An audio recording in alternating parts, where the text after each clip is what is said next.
do the Regents questions together, okay? Let's do number 1. Let's read it together. Which geographic feature did the British government use in 1763 as a boundary to restrict the westward settlement of American colonists? So first of all, let's read the question and think about some words that you may not understand. Okay, so first of all, when we talk about geographic feature or geography, we need to always think about mountain, rivers, okay, something like that. And when they still talk about British government, and you need to immediately think, during that time, we didn't have United States, and North America is still the colonist of Britain, right? So boundary, this word means dividing line. Okay, if you try to divide the place, so you have to build something, like build a wall as a boundary to divide two places. Restrict, this word means limit. Okay, so if you try to limit something, you put something in between, so it will be limited. Limit what? Limit the colonists to go westward. Okay, so remember in 1763, we only have 13 colonists, and the British government restricted, right? Restricted the colonists to go westward. And do you remember what kind of geography is that? And if you still remember, here's a mountain. Okay, which mountain are you going to pick? Okay, if you still remember, we would pick Appalachian Mountains. This one should be very easy, all right? And it's also on my flashcards. And if you still remember, you can also take notes to talk about another one, which is called the Proclamation line. Proclamation line, okay? And I told you proclamation means announcement. So it's kind of the British King George made the line and say, hey, you colonists cannot go westward. Remember, what do we have here? Whose lands are belong to Native Americans, right? Okay, so this is the first question you need to know. All right, let's erase this section. Ooh, can we erase it? Should be good.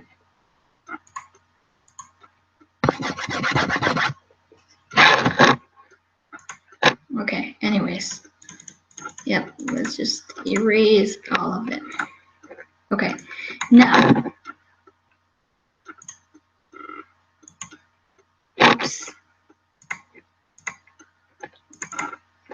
Number 2, which heading best completes the partial outline below? So if they always ask you about the heading, so it means like a title here, okay? It's kind of like you read the title, you read the 3 outlines here, okay? And you need to think about what are they talking about. So A talked about House of Burgesses. B talked about Mayflower Compact. And C talked about New England town meetings.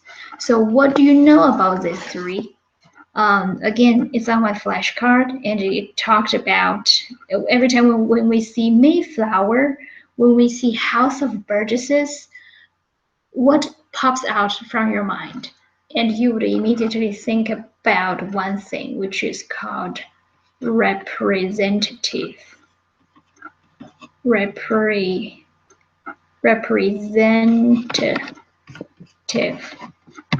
right? Or sometimes we call self-government, which means to control yourself. Okay, self-government. So let's see, which one are you going to pick if I give you the 2 keywords? Is it number 1, British system of national government? No. Number 2, colonial response to the practice? of salutary neglect? No. Number 3, British attempts to control colonial government. Or number 4, colonial efforts at self-government. Wow. This one should be very easy, okay? All right. Again, study my flashcards would definitely help you get these answers right. Number 3, during the colonial era, again, this word is like coming out again. Era means period, okay, like the time. So during the colonial era, the British promote means improve, promoted the policy of mercantilism to what? So mercantilism, you already learned that in global history. You know, mercantilism is always asking the colonies to send raw materials to mother country. Okay, raw materials to the mother country. That means the colonies they cannot really do some business by themselves. They're just like a factory. Not even like a factory. They're just like a resource provider. They can't do anything. They just like keep sending and sending, send gold, send silver, send rubber, everything to the mother country. They can't even make their own products. And it's really unfair because they would never ever have that technology. So let's see, which one are you going to pick? Number 1, the British tried to control the commerce of their American colonies. What does this word mean again? Commerce. We know the word means business. How do you remember? And we kept saying commercial, right? So what do you think about number 1?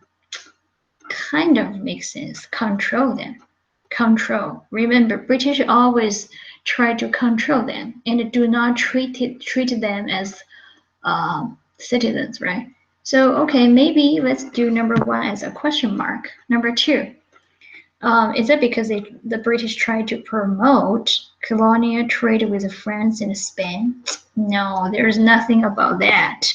Number 3, ban all the trade between the British colonies in North America. What does ban mean? Ban means like stop, right? If you stop all the trade, then how do you make American colonies sending raw materials? That doesn't make any sense. Number 4, limit the importation of enslaved Africans. Oh, come on, they need a lot of Africans, right? They need them to be sent to America to do the plantations. They're not going to restrict that. So the only correct answer we can choose is number 3. And again, please remember, mercantilism means colonies sending raw materials to mother countries. And always remember, mercantilism is not good for colonies. All right? Okay. Let's go to number 4 and 5. 4 and 5 are together. So what you need to do is just read it and tell me if you understand or not. So number 4. The paragraph. We hold this truth to be self-evident. That means clear. Self-evidence means clear. That all men are created equal. This word sounds so familiar. That they are endowed by their Creator with certain unalienable rights. They were given some rights, right? What are they? Among them are life, liberty, and the pursuit of happiness. You know what? Actually, when I was reading to here, I think actually we can stop. First of all, they talk about all men are created equal. And second of all, they are borrowing John Locke's idea, life, liberty, and property, right? They just changed it a little bit into happiness. They changed the word. And this is from Thomas Jefferson. And you know what Thomas Jefferson wrote. And we would definitely go down here to check which one we're going to pick, right? And the answer you are going to pick should be wait, let me erase that. Can I erase that? Okay, cool. So the only answer you can pick should be number 2, Declaration of Independence. Okay, this one should be easy. Number 5, this passage suggests that the authority of government, okay, authority, power. So they tell you the authority of the government should what? Do you still remember in global history, we always say the government is from the governed, right? The government is from the governed. So that means everything, like the power, should have always coming from the people, because the governed means people. Okay, so let me read that.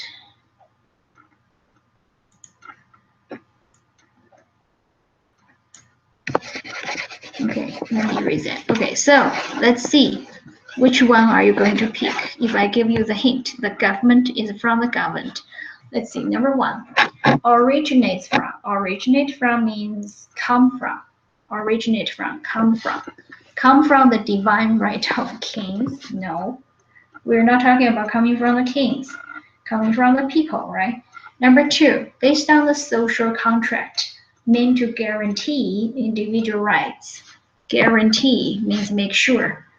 What do you think about that, number 2? If you're talking about the human rights, number 2 might be right. Let's put a question mark here. Number 3 includes the power to seize private property for national defense. Seize means to try to get, okay, to catch. So are they talking about catching the private property for national defense? No, okay, they're not talking about defending the country. And the number 4 is the source of all the natural rights of citizens. They're talking about the power of the government is giving all the natural rights of citizens. So number 4 is kind of tricky, right? Because they're talking about the government gives all the natural rights to citizens. But remember, the government gets everything, the agreement, the power actually from people instead of to the people. So here, if you're checking 1, 2, and 4, number 2 is much better. Okay, let's do number 6. Number 6, if you talk about it, say which issue did the Virginia plan, the New Jersey plan, and the Great Compromise address? Address means solve, right?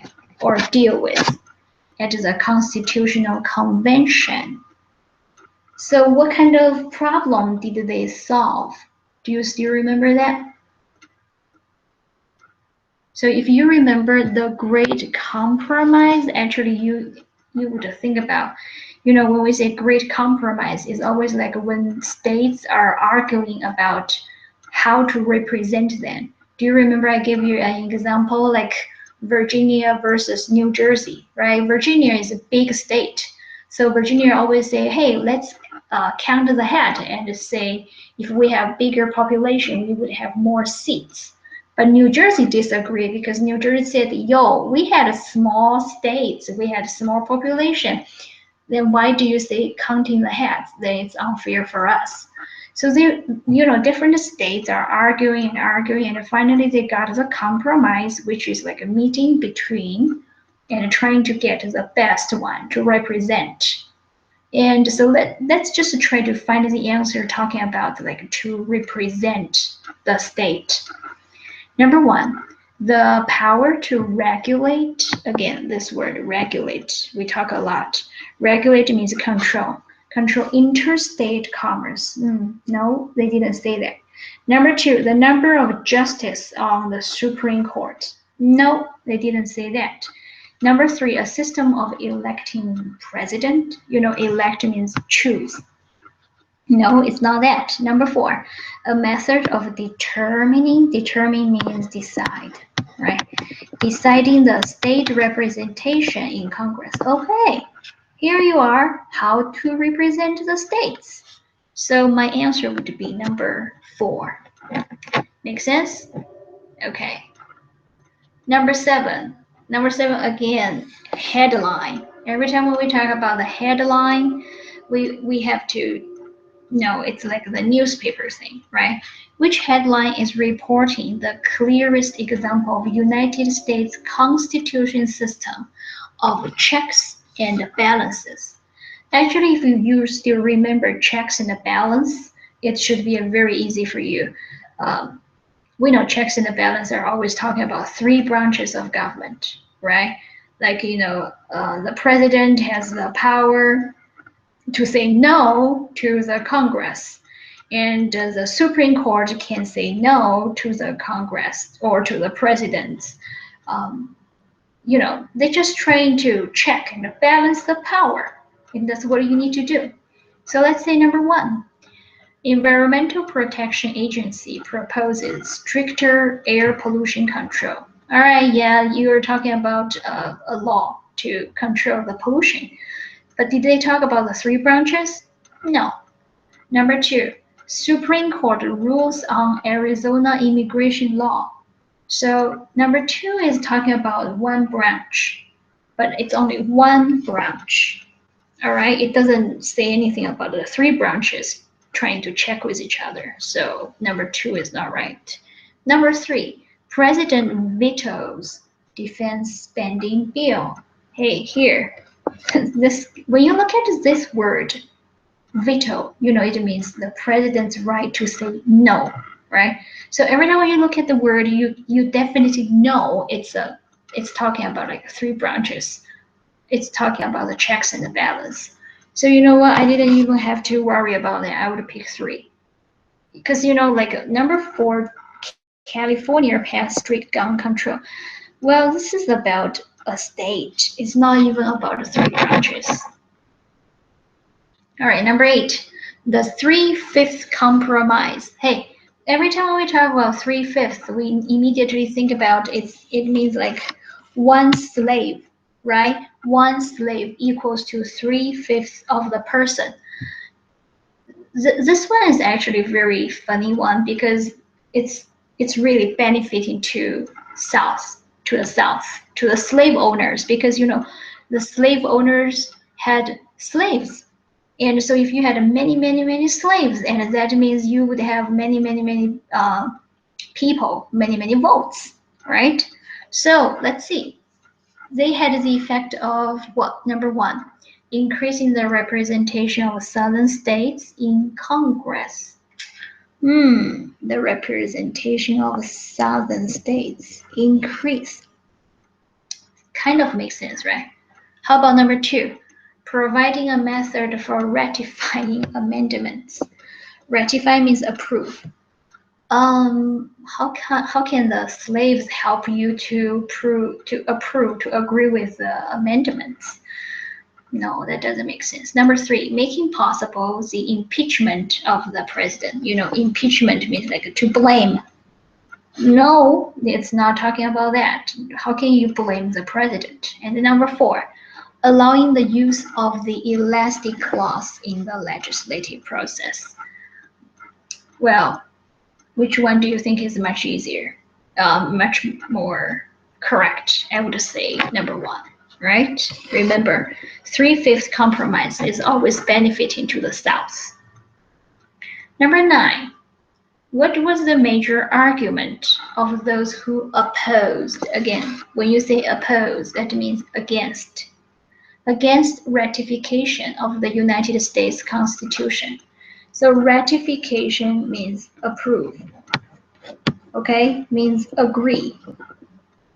So which one is the disagreement to approve the United States Constitution? All right, let's see. Number 1, the states should not be forced to pay taxes to the federal government. Number 2, the new constitution did not enough, okay, like enough, did not adequately protect individual liberties against abuse by the federal government. 3. Judicial branch was granted more power than the legislative and executive branches. 4. The federal government did not have enough power to defend the nation against foreign enemies. Okay, so which one do you think makes more sense? Like why people disagree with the ratification, like approving the United States Constitution? Think about that. So when you think about that, you need to think about why people don't like the United States Constitution.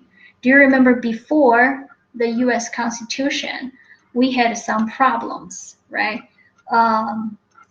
Like the federal government was weak, and even they tried to put down the rebellion. They had to borrow the army from the state, and that is why the federal government, tried to like fix their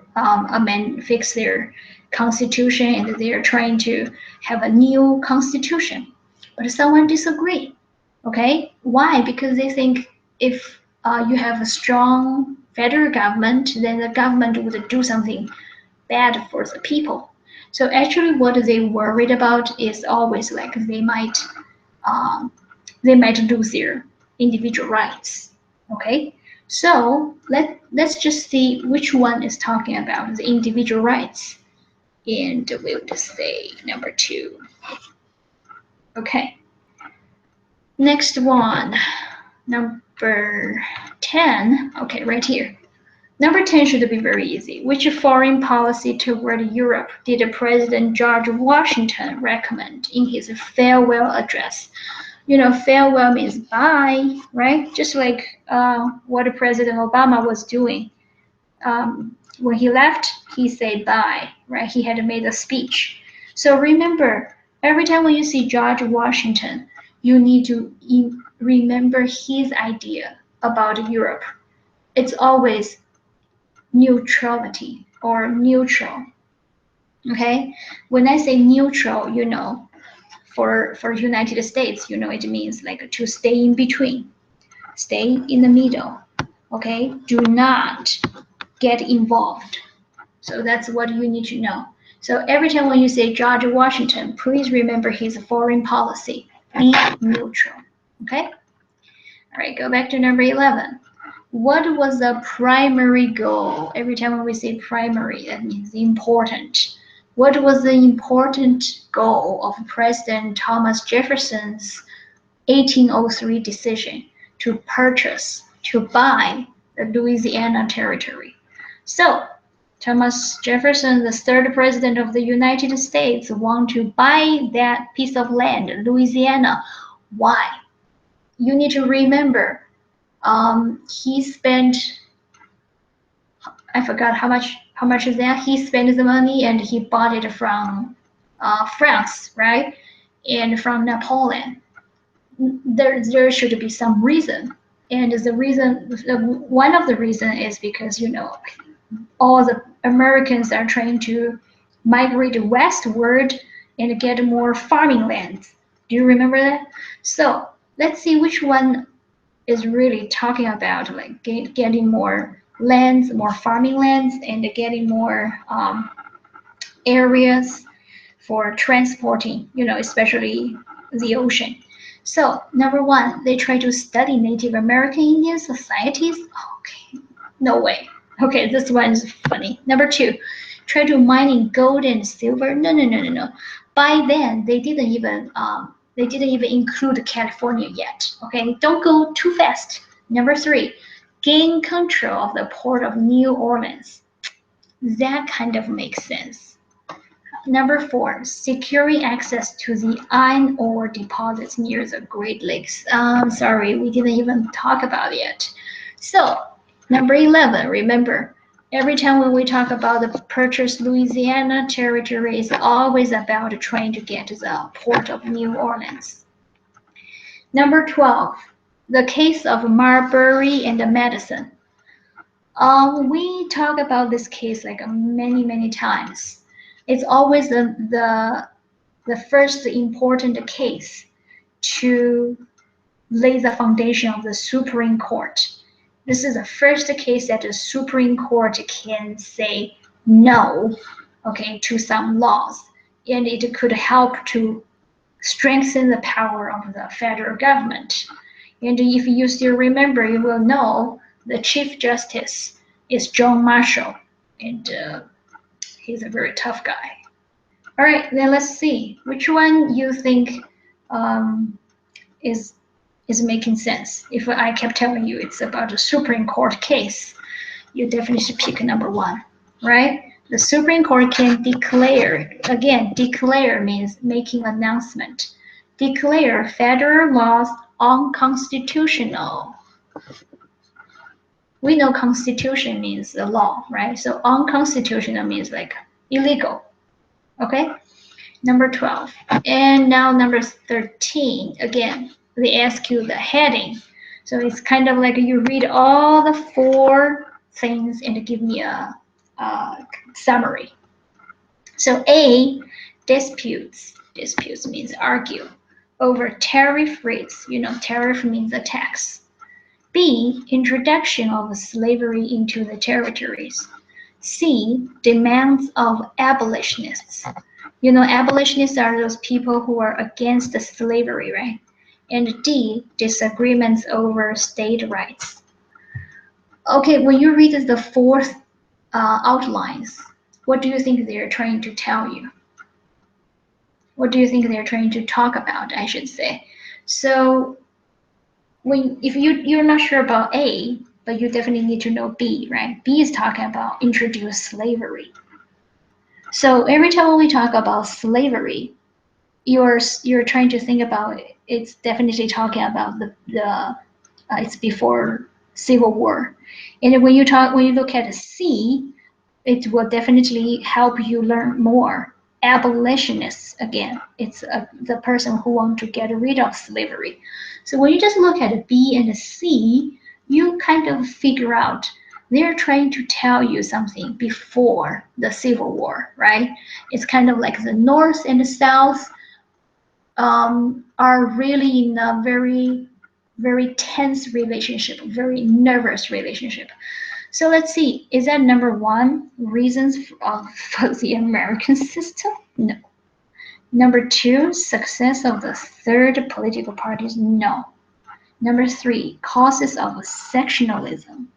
When we say sectionalism, it's easy for you to remember. It's like, section. It means like part. So it's versus nationalism. Okay, sectionalism is always like believing the states are more important than the country. So think about it's before the Civil War. North and the South, they're always against each other. The South is even trying to secede, right? They're trying to like leave the Union. So C could be right. Let's try to see number four. Number four, they're talking about justifications for economic reform. Economic? No. Number three is right. Okay, whoa. Let's see this one. Let me try to make it smaller. Let me say 100. Okay, so when you see that one, colored man wanted, okay, and they need to count down 350 beside the states, and the United States would pay you how much dollars, and it's talking about the recruits, okay, and James Henry is a recruiting guy. All right, everything. So what do you think they're trying to talk about? Let's see here. This 1863 poster is recruiting African Americans to help. So first of all, there is only a keyword that you need to know, recruit. Okay, recruit means to let people come in the army, let people join the army. That's what we call recruit. In 1863, and you need to know it's a very critical year, right? it's like a civil war broke out. So when we see when we read that, we would just say, who wants to ask the African Americans to join the army? South? No, definitely the North. So let's see which one. Number one, to help defeat the Confederacy in the Civil War. Confederacy. If you remember the word Confederacy, you will know it's a government from the South, right? So defeat, defeat means beat up. So beat up the South in the Civil War. What do you think? Maybe. Number two, assist. Assist means to help.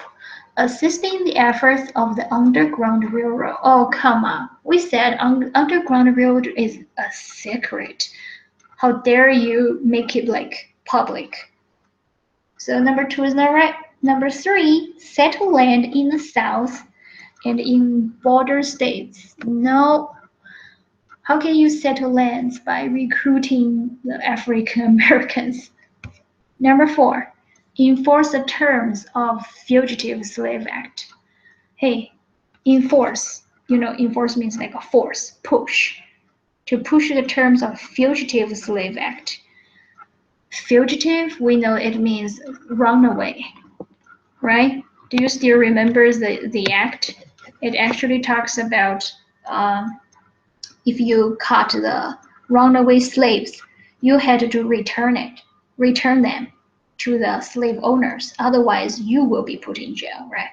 But again, now they already started to recruit the slaves, the African Americans, into the army. So it's definitely talking about the Civil War breaking out. Okay, so number one should be the best answer. Okay, let's do one more and then you can have a break. Number 15. After the Civil War, many owners of large plantations in the South responded to the loss of enslaved labor by what? So it talks about after the Civil War, and the slaves were already being freed. Then the slave owners still had large plantations, right? Plantation means big farmlands. So how did they respond? They still need to hire people, right? So what do? And here's a policy that they called sharecropping. That's how I remember sharecropping. Like you crop it into pieces like that, and you hire the person to work on this land, and another person to work on this land. Okay, and by the end of the year, those people have to return you um, the requirement, like the food you require. So just remember that every time when we talk about after Civil War, the South always use sharecropping to hire people. But who are those people who wants to work? Again, those African Americans, right? Because they still need a job, they still need the money to support their family. So let's see, is that number one, hiring Irish immigrants? Nope. Remember, the Irish immigrants always went to the north because the north has factories. They can get more jobs over there. Two, selling their plantations to formerly enslaved person. How can you sell it? No way. And the formerly enslaved person, and how can they get their money, right? Number three, creating tenant farms and sharecropping. Bingo, we just said it, sharecropping. Four, pay wages to farm workers who had migrated from the north. No, they're not that stupid.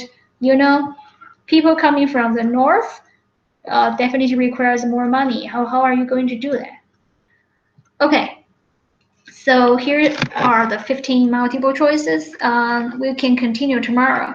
I hope you learn all these things. Like you read along, okay, and you just keep listening. And what I want you to remember is first of all the words. Second of all the content. Okay, please remember them. And tomorrow we will do the next 15. All right. See ya.